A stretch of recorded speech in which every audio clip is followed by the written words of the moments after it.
여러분 안녕하세요. 전민수 선생님이에요. 오늘 5월 27일 수요일 큐티는 오늘은 선생님과 함께 할 거예요. 오늘 본문이 어디죠? 신명기 24장 14절에서 22절까지의 말씀이죠. 우리 친구들 오늘 성경 말씀 다 읽었나요? 먼저 큐티 본문을 읽고 그 다음에 선생님이랑 함께 영상으로 묵상을 시작해 볼게요. 14절에서 곤궁이라는 단어가 보이죠? 곤궁이라는 단어는 가난하여 살림이 구차하다라는 뜻이에요. 그리고 빈한이라는 단어도 있죠.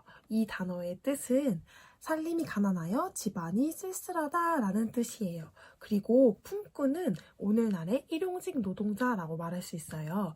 14절 말씀을 다시 한번 살펴볼게요. 14절 말씀은 가난한 품꾼을 학대하지 말고 품삯을 제대로 당일날 주라는 말씀이에요. 그 다음으로 16절을 살펴볼게요. 16절 말씀은 당사자의 죄를 그 가족에게 씌우지 말라. 각 사람은 자기 죄로 말미암아 죽임을 당하는 것이다 라고 요약할 수 있어요. 17절에서 객이라는 단어가 나오죠. 우리 친구들 객이라는 단어 아나요? 이 단어는 나그네라는 뜻이에요. 즉 떠돌아다니는 사람들을 의미한다라고 말할 수 있어요. 그 다음 송사라는 단어가 있죠. 이것도 조금 어려울 수 있어요. 송사라는 단어는 백성의 분쟁이 있을 때 분쟁에 대하여 판결 내리는 일이라는 뜻이에요. 그리고 또 한 가지 어려운 단어가 있을 수 있죠. 전당이라는 단어 혹시 친구들 아나요? 전당포 이런 거 많이 들어봤을 수도 있죠. 전당이라는 단어는 기한 내에 돈을 갚지 못하면 맡긴 물건 따위를 마음대로 처분하여도 좋다는 조건하에 돈을 빌리는 일을 말해요. 이제 어려운 단어의 어떠한 뜻? 그런 것들을 알았으니까 다시 한번 17절 말씀을 살펴보면서 17절 말씀을 요약해 볼게요.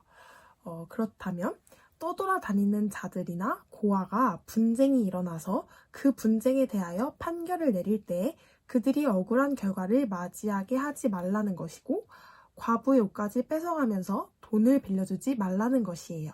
그리고 19절에서 21절은 곡식을 벨 때에나 감람나무를 떤 후에나 포도원에 포도를 딸 때에는 나그네와 고아와 과부를 위하여 남겨두어야 한다고 나오고 있어요. 이것을 요약하자면 19절에서 22절의 말씀을 요약해 본다면 자기의 소유를 제한하고 약한 자를 위하여 남겨두어라 라는 말이라고 할 수 있어요. 그런데 여기서 중요한 한 가지가 있습니다. 중요한 것은 무엇이냐면 우리의 소유는 처음부터 우리의 것이 아니라는 것이에요. 이 소유는 모두 다 하나님의 것이죠. 하나님께서 우리에게 맡기시고 허락하신 것들이에요.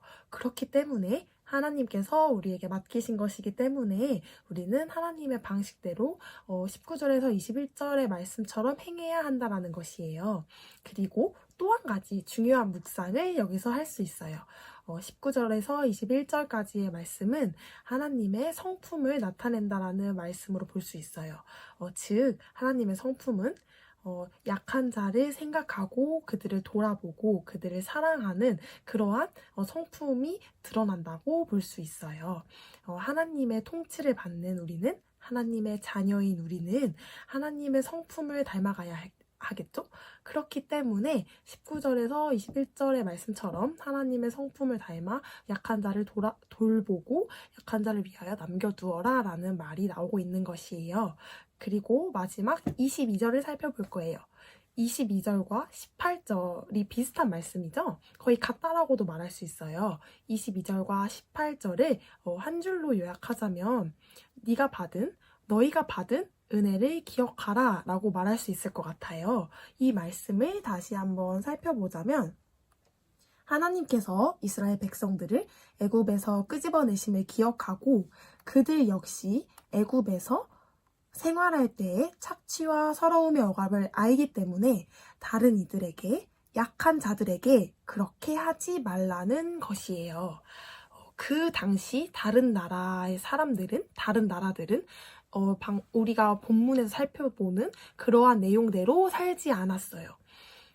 자기의 욕망대로 행동하고 자기의 욕망대로 생활하는 것이 문제가 될 것이 없었기 때문이에요. 그때 애굽 문화는 노예를 부리고 전당, 아까 조금 전에 선생님이랑 전당이란 단어도 함께 살펴보았죠?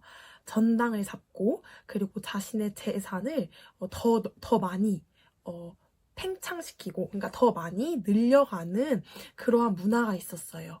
그러한 애굽의 이스라엘 백성들은 그러한 애굽에서 살아왔었죠. 그리고 하나님께서 애굽으로부터 그들을 건져내셨죠.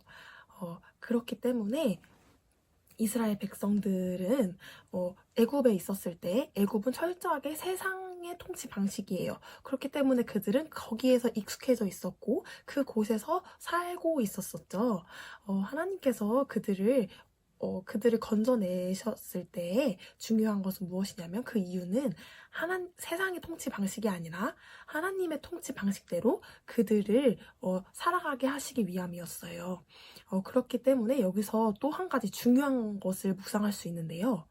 몸이 애굽으로부터 출애굽되었다고 해서 거기서 끝이 난 것이 아니라 의식과 문화까지 애굽으로부터 출애굽되어야 그것이 진정한 출애굽이라는 의미예요. 그렇기 때문에 하나님께서는 이스라엘 백성들의 의식과 문화까지도 애굽의 문화 방식이 아니라 하나님의 문화 방식으로 만들어 가기 위해서 오늘과 같은 말씀을 말하고 계신 거예요. 즉 이렇게 상세한 규례를 또 말씀하고 계신 거예요. 이는 오늘날 우리에게도 적용해 볼 수 있어요.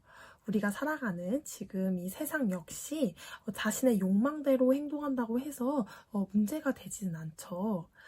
하지만 우리는 하나님의 자녀이고 하나님의 백성이에요. 즉 하나님의 통치를 따르는 그러한 자녀들이 되어야 한다는 것이에요. 그렇기 때문에 우리 역시 의식과 문화까지도 하나님의 방식대로 따라가고 그렇게 살아가야 하는 것이에요.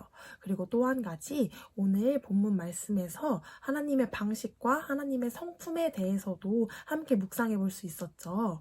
우리는 매일매일을 더 하나님을 사랑해야 하는 그리고 사랑하는 그러한 그리스도인들이에요. 그렇다면 하나님을 사랑한다는 것은 어떻게 해야 될까요? 우리는 하나님을 사랑하기 때문에 하나님의 성품을 닮아가야 하는 것이에요. 즉 오늘 본문 묵상을 이용하자면 내 주변에 있는 사람들 그리고 내 주변에 있는 약한 자들을 우리가 생각하고 돌아보고 사랑해야 한다는 것이에요. 그것이 곧 하나님을 사랑하는 것이에요. 다시 한번 말하자면 이것이 왜 하나님을 사랑하는 것이냐면 하나님의 성품이고 하나님의 방식이 그러하기 때문이에요. 우리는 하나님을 닮아가고 하나님의 성품을 드러내고 또 하나님의 방식대로 따라가는 그런 하나님의 백성 그리고 자녀이기 때문이죠. 오늘 본문의 말씀은 어떠한 한 가지 말씀의 하위 개념 중 하나라고도 말할 수 있어요.